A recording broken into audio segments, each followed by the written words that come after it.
उम्मीद करता हूँ कि आप मस्त होंगे और स्वस्थ होंगे, मन लगा कर पढ़ाई करते होंगे। चलिए आज हम पढ़ेंगे VVI question VVI question Bihar board के लिए और हिस्ट्री का पहले का 1 चैप्टर।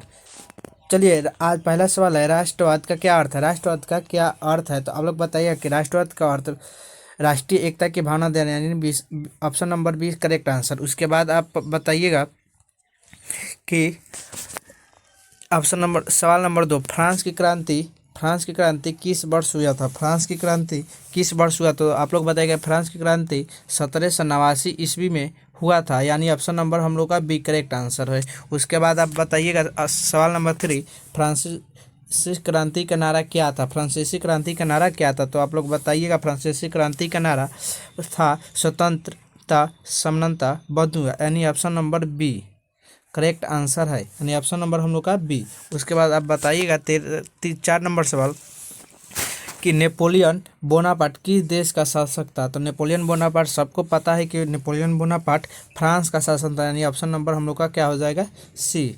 उसके बाद हम पढ़ेंगे 5 नंबर क्वेश्चन, यानी नेपोलियन ने सिविलियन कोड किस वर्ष लागू किया था। नेपोलियन ने सिविलियन कोड किस वर्ष लागू किया था, तो आप लोग बताइएगा कि नेपोलियन ने सिविलियन कोड 1804 ईस्वी में लागू किया था, यानी 1804 ईस्वी में लागू किया था। उसके बाद आपसे पूछेगा 6 नंबर सवाल कि सिविलियन कोड को किस नाम से जाना जाता है। तो सिविलियन कोड को नेपोलियन ने ठीक किया था, तो उसका दूसरा नाम भी क्या है, नेपोलियन कोड, यानी ऑप्शन नंबर हम लोग का क्या हो जाएगा, बी, ऑप्शन नंबर बी।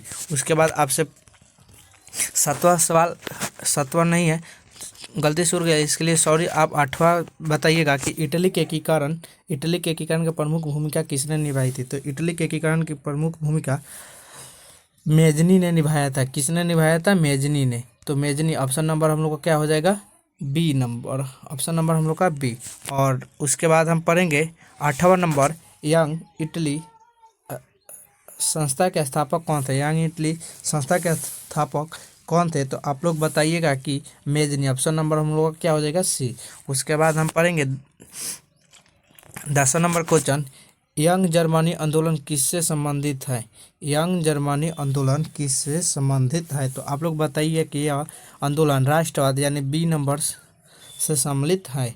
इसके बाद हम पढ़ेंगे 11 नंबर क्वेश्चन, 1848 की क्रांति किस महाद्वीप से संबंधित है। तो आप लोग बताइएगा कि 1848 की क्रांति यूरोप महाद्वीप के से संबंधित है, यानी ऑप्शन नंबर हम लोग को क्या हो जाएगा, सी। अगर वीडियो अच्छा लगे तो एक लाइक कीजिएगा, चैनल पे नए हैं तो सब्सक्राइब कीजिएगा।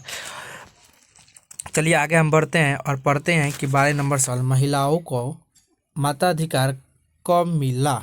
मताधिकार कब मिला। पहला ऑप्शन तुरंत, दूसरा ऑप्शन धीरे धीरे संघर्ष के बाद, तीसरा कभी नहीं, चौथा केवल पुरुषों के लिए। तो आप लोग बताइएगा कि महिलाओं का मताधिकार धीरे धीरे संघर्ष के बाद मिला, यानी ऑप्शन नंबर हम लोग का क्या हो जाएगा, बी करेक्ट आंसर। चलिए 13 नंबर सवाल पढ़ते हैं। 13 नंबर सवाल में है, राष्ट्रवाद का विकास किस वर्ग से अधिक जुड़ा था। राष्ट्रवाद का विकास किस वर्ग से अधिक जुड़ा था, तो आप बताइए कि राष्ट्रवाद का विकास मध्य वर्ग यानी ऑप्शन नंबर सी से जुड़ा था। चलिए 14 नंबर सवाल है, जर्मनी का एकीकरण कब हुआ था। जर्मनी का एकीकरण कब हुआ था, ये आप लोग का HW रहेगा, यानी आप इसको कमेंट में बताइएगा कि जर्मनी का एकीकरण कब हुआ था। अगर वीडियो अच्छा लगे तो एक लाइक कीजिएगा, चैनल पर नए हैं तो